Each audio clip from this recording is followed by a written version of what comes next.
చూస్తున్నాం తెలంగాణలో phone tapping వ్యవహారం సంచలనంగా మారింది. ఫోన్ ట్యాపింగ్ కేసులో సంచలన విషయాలు వెలుగులోకి వస్తున్నాయి. అధికారాన్ని అడ్డం పెట్టుకుని విచ్చలవిడిగా ఫోన్ల ట్యాంపరింగ్కి పాల్పడింది బీఆర్ఎస్. సొంత ఎమ్మెల్యేలు జడ్జిలు అని తేడా లేకుండా వారికి అనుమానం ప్రతి వారి ఫోన్ ఇష్టానుసారంగా ట్యాప్ చేశారు. వారు ఎవరితో ఏం మాట్లాడుతున్నారు, ఎవరికి టచ్లోకి వెళ్తున్నారని సమాచారాన్ని సేకరించి వారిని గ్రిప్లో పెట్టుకునే ప్రయత్నం చేశారు. దీనికి సంబంధించి సిట్ దర్యాప్తులో సంచలన విషయాలు వెలుగులోకి వచ్చాయి. జడ్జీల ఫోన్లు సైతం ట్యాప్ చేసినట్లు అనుమానిస్తుంది సిట్. 16 మంది హైకోర్టు జడ్జీల వ్యక్తిగత సమాచారంతో ప్రొఫైల్ రూపొందించినట్లు గుర్తించారు. వీరు ఫోన్లను ట్యాపింగ్ చేశారా అనే కోణంలో ప్రస్తుతం సిట్ ఎంక్వైరీ చేస్తుంది.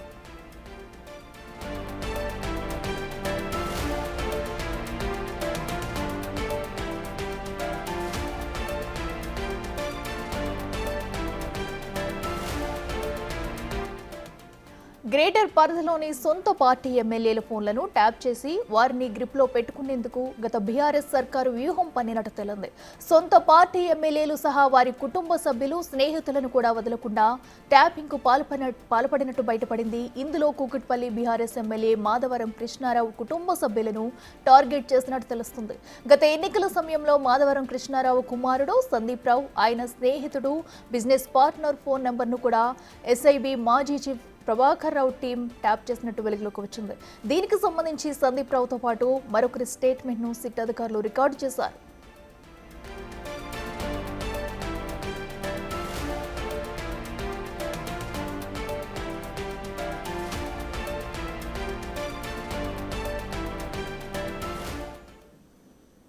ఇక ఫోన్ ట్యాపింగ్ వ్యవహారానికి సంబంధించి మరింత సమాచారం మా ప్రతినిధి రాణా అందిస్తారు. రాణా, చెప్పండి. ఫోన్ ట్యాపింగ్ విచారణలో చూసుకున్నట్టయితే సిట్ అటు కీలక విషయాలను వెల్లడించింది. అటు ఎవరిని వదలకుండా అటు బీఆర్ఎస్ సంబంధించి ఎమ్మెల్యేలను కానివ్వండి, వారి స్నేహితుల్ని, అలాగే జడ్జిల్ని, లాయర్ని కూడా ఎవరి ఫోన్ కూడా వదలకుండా ఫోన్ ట్యాప్ చేసినట్టు కూడా తెలుస్తుంది. ఇటు ఎమ్మెల్యేలను సైతం కూడా గ్రిప్లో పెట్టుకున్నందుకు ఫోన్ ట్యాపింగ్ పాల్పడినట్టు బీఆర్ఎస్ తెలుస్తుంది. అసలు పూర్తి అప్డేట్స్ ఏంటి? అటు సిట్ ఏం చెప్తుంది? గత సంవత్సరం ఎప్పుడైతే మార్చి నెలకు ముందు ఈ ఫోన్ ట్యాపింగ్ వ్యవహారం అనేది వెలుగులోకి వచ్చిందో అప్పటి నుంచి రోజుకొక సంచలనమైన విషయం బయటపడుతూనే ఉంది. గతంలో చూసాం మనం ప్రస్తుత ముఖ్యమంత్రి పైన, అలాగే వారి కుటుంబ సభ్యుల పైన, అలాగే ప్రధాన ప్రతిపక్ష నేతల పైన, బండి సంజయ్ గాని, ఈటల రాజేంద్ర గాని, ఇలాంటి ప్రముఖ నేతల పైన కూడా నిఘా పెట్టారు. వాళ్ళు ఫోన్ ట్యాపింగ్ చేసిన వ్యవహారాలు అప్పట్లో సంచలనం సృష్టించింది. తర్వాత ఎంక్వైరీ జరుగుతున్నటువంటి నేపథ్యంలో ఇప్పుడు తాజాగా ఆ సిట్ విచారణలో అనేక కీలకమైనటువంటి విషయాలు బయటపడ్డాయి. ఏకంగా హైకోర్టుకు సంబంధించినటువంటి న్యాయమూర్తులు దాదాపు 16 మంది దాకా కూడా వాళ్ళ ప్రొఫైల్స్ ను కూడా అందులో ఉన్నట్టుగా మనకు సమాచారం ఉంది. వాళ్ళ ఫోన్లు కూడా ట్యాప్ చేశారనేది కూడా సిట్ అధికారులు భావిస్తున్నారు. గతంలో ఒక హైకోర్టుకు సంబంధించిన న్యాయవాది కూడా జడ్జిల ఫోన్లు కూడా ట్యాప్ చేసి ఉన్నారనేది కూడా ఆయన అప్పట్లో హైకోర్టులో పిటిషన్ కూడా వేశారు. ఇదే అంశంపై కూడా పోలీసులకు కూడా ఫిర్యాదు కూడా చేసే నేపథ్యం కాబట్టి అప్పటి నుంచి కూడా ఈ ఎంక్వైరీ అనేది నడుస్తూనే ఉంది. దానితో పాటు ఈ ఫోన్ ట్యాపింగ్ వ్యవహారానికి కీలక పాత్ర జరిగినటువంటి ప్రభాకర్ రావు కానీ, శ్రవణ్ కానీ వీళ్ళిద్దరు కూడా ఇప్పుడు అమెరికాలో దాక్కుని ఉన్నారు కాబట్టి వారిని తీసుకురావడానికి పోలీసులు ప్రయత్నాలు చేస్తున్న నేపథ్యంలో ఇప్పుడు తాజాగా ఈ విచారణ సంచలనమైన విషయాలు బయటపడ్డాయి. ఇన్ని రోజులు కేవలం ప్రతిపక్ష పార్టీల పైన మాత్రమే వీళ్ళు ఫోన్ ట్యాపింగ్ చేశారు అనుకున్నారు. కాకపోతే ఇప్పుడు ఈ విచారణలో సొంత పార్టీకి సంబంధించిన కీలక నేతలు, కీలక ఎమ్మెల్యేలు, వారి కుటుంబ సభ్యుల యొక్క ఫోన్లు కూడా భారీ స్థాయిలో వీరు ట్యాప్ చేసినట్టుగా ఇప్పుడు విచారణలో తేలింది. కాబట్టి ఇంకా చాలా మందిని కూడా పిలిపించే అవకాశం ఉన్నట్టుగా తెలుస్తుంది. దాదాపు 400 మంది దాకా కూడా ఇంకా ప్రొఫైల్స్ ఉన్నట్టుగా తెలుస్తుంది. వారందరినీ కూడా పిలిపించి మీ స్టేట్మెంట్ ని రికార్డ్ చేసే అవకాశం ఉన్నట్టుగా మనకు సమాచారం అవుతుంది. ఈ ఫోన్ ట్యాపింగ్ వ్యవహారంలో ఇప్పటికే 100 మంది దాకా కూడా ఇప్పుడు బాధితులు ఉన్నారు. సో వాళ్ళకందరికీ కూడా కొంతమంది పోలీసులు ఇన్ఫర్మేషన్ ఇచ్చారు. ఎందుకంటే పదే మల్టిపుల్ గా ఏదైతే వాళ్ళ ఫోన్ నెంబర్ని ట్యాప్ చేసిన అంశాన్ని అవంతా కూడా ఒక లిస్ట్ తయారు చేసినట్టుగా మనకు సమాచారం ఉంటుంది. వాళ్ళకందరికీ కూడా ఇన్ఫర్మేషన్ ఇచ్చారు.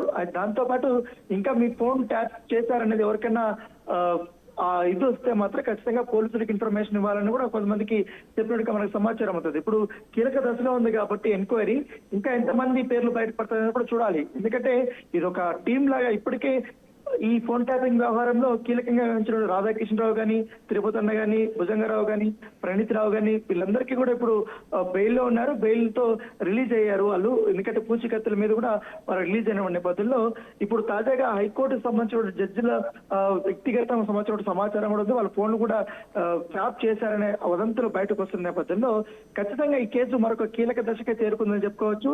ఈ కేసులో ప్రధాన నిందితులపైన భారీ స్థాయిలో కూడా అభియోగాలు అయితే నమోదు చేసే అవకాశం ఉంది. అయితే రాణా మనం చూస్తున్నాం సొంత పార్టీ ఎమ్మెల్యేల ఫోన్లు కూడా ట్యాప్ చేసినట్టు తెలుస్తుంది. మరి ఇందులో ఎవరెవరు పేర్లు ఉన్నాయనేది ఏమన్నా సమాచారం వచ్చిందా? అండ్ అలాగే ఇప్పుడు ప్రస్తుత బీఆర్ఎస్ పార్టీలో ఉన్నవారు కూడా ఈ ఫోన్ ట్యాపింగ్లు ఉండే అవకాశం ఉందనుకోవచ్చా? మెదక్ జిల్లాకు సంబంధించినటువంటి కీలక నేతల పైన కూడా నిఘా పెట్టినట్టుగా మనకు సమాచారం ఉంది. దాంతోపాటు సిటీలో ఉన్నటువంటి పలువురు ఎమ్మెల్యేలు, ఎందుకంటే మాధవరం కృష్ణారావు కానీ తర్వాత మరొక బీఆర్ఎస్ పార్టీ నుంచి కాంగ్రెస్ పార్టీలో చేరినటువంటి ఎమ్మెల్యేకి సంబంధించిన కుటుంబ సభ్యులపైన కూడా ఫోన్ ట్యాపింగ్ జరిగినట్టుగా సమాచారం అవుతుంది. సో ఇదే అంశాన్ని కూడా కృష్ణారావు కూడా తెలుస్తున్నట్టుగా తెలుస్తుంది. ఆయన కుమారుడిని ఫోన్ ట్యాపింగ్ చేసినట్టుగా సమాచారం. దీని గురించి నిన్నటించి పెద్ద ఎత్తున కూడా చర్చ కూడా జరుగుతుంది. ఏకంగా బీఆర్ఎస్ సంబంధించినటువంటి నేతలపైన ఈ రకంగా ఫోన్ ట్యాపింగ్ చేశారంటే అంటే ఏ విషయంలో చేశారనే దానిపైన ఒక క్లారిటీ లేదు. ఎందుకంటే ఇప్పటికే గతంలో చూసాం మనం గ్రేటర్ లో ఉన్నటువంటి చాలా మంది ఎమ్మెల్యేలు ఈ బీఆర్ఎస్ పార్టీనే వాళ్ళు అక్కడ అట్టు పెట్టుకుని ఉన్నారు. అయితే మాధవరం కృష్ణారావు గత ఎన్నికల్లో పార్టీ మారుతారా అనుకున్నారు కానీ ఆయన మారకుండా బీఆర్ఎస్ తరఫునే ఆయన పోటీ చేశారు. కుగట్పల్లి ఎమ్మెల్యేగా కూడా గెలుపొందినటువంటి నేపథ్యంలో ఇప్పుడు ఏకంగా ఆయన పార్టీకి చాలా అనుబంధంగా ఉన్నాడు. చాలా లాయల్టీగా ఉన్నటువంటి వ్యక్తి. అలాంటి లాయల్టీ ఉన్నటువంటి వ్యక్తి కుటుంబ సభ్యుల యొక్క ఫోన్ ట్యాపింగ్ చేయడం ఏంటనేది కూడా ఒక పక్క ఆయన తన సన్నిహితుల వద్ద వాపోయినట్టుగా మనకు సమాచారం అవుతుంది. సో ఆయన కూడా వివరాలు కూడా సేకరిస్తున్నారు, నిజమా కాదా అనేది. సో ఇప్పుడు వరకు ఎంక్వైరీ ఫుల్ స్వింగ్ లో ఉంది కాబట్టి మరొక కీలకమైనటువంటి విషయాలు కూడా రాబోయే రోజుల్లో వెలుగుపడే అవకాశాలు ఉన్నట్టున్నాయి. అయితే రానా ఇప్పటి వరకు ఎంతమంది ఫోన్ నెంబర్లను అయితే అటు సిట్టు సేకరించింది, అలాగే ఇంకా ఎంతమందిని విచారించే అవకాశం కూడా ఉంది? ఎందుకంటే ఈ ఫోన్ ట్యాపింగ్ అనేది అటు సొంత పార్టీ వాళ్ళని వదలలేదు, జడ్జిల్ని అలాగే మండల స్థాయి అధికారులను కూడా ఫోన్లను ట్యాంపరింగ్ చేసినట్టు కూడా తెలుస్తుంది. మరి ఈ కేసులో అసలు ఇది నేరం రుజువైతే ఎలాంటి శిక్ష పడే అవకాశం ఉంటుందంటారు? ఎందుకంటే ఈ ఫోన్ ట్యాపింగ్ వ్యవహారం కేవలం ఒక రంగాన్ని టార్గెట్ చేసినది కాదు. రాజకీయ రంగము, ఇటు రియల్టీ రంగము, తర్వాత సాఫ్ట్వేర్, ఫార్మా కంపెనీలు, పెద్ద పెద్ద బడా పారిశ్రామికవేత్తల్ని వీళ్ళందరినీ కూడా టార్గెట్ చేయడంతో పాటు ఈ కాంగ్రెస్ పార్టీకి సంబంధించినటువంటి ప్రముఖుల్ని ఎక్కువగా గతంలో వాళ్ళు టార్గెట్ చేశారు. వాళ్ళ కదలికలు కానీ, వారు ఎక్కడికి వెళ్తున్నారు, వారు ఏం మాట్లాడుతున్నారు, ఏ నాయకుల్ని కలుస్తున్నారు, వారి ఆర్థిక విధానాలు ఏంటి, వారు ఏమేమి మొత్తం అన్ని డీటెయిల్స్, పర్సనల్ డీటెయిల్స్, వాళ్ళ ఫ్యామిలీ డీటెయిల్స్ అన్ని కూడా వాళ్ళు తీసుకున్నట్టు తెలిసింది. అప్పట్లో పెద్ద సంచలనం కూడా మారింది. ఏకంగా ఇట్లనే బీజేపీకి సంబంధించిన కీలక నేతలపైన కూడా నిఘా పెట్టారు. సో అప్పుడు అంత పెద్ద ఎత్తున ఆరోపణలు వచ్చిన నేపథ్యంలో చాలా మంది ఇప్పుడు కంప్లైంట్ కూడా ఇచ్చారు. అప్పట్లో రఘునందన్ రావు ఏకంగా డీసీపీకి కూడా కంప్లైంట్ ఇచ్చారు. ఎందుకంటే మా పార్టీకి సంబంధించిన నేతలపైన కూడా ఇది ట్యాపింగ్ జరిగిందనేది కూడా ఆయన ఫిర్యాదు గతంలో కూడా చేసినప్పుడు నేపథ్యం కనపడుతుంది. సో చాలా వరకు కూడా అప్పట్లో ఫిర్యాదులు వచ్చినటువంటి అన్ని అంశాలపైన కూడా పోలీసులు ఎంక్వైరీ చేశారు.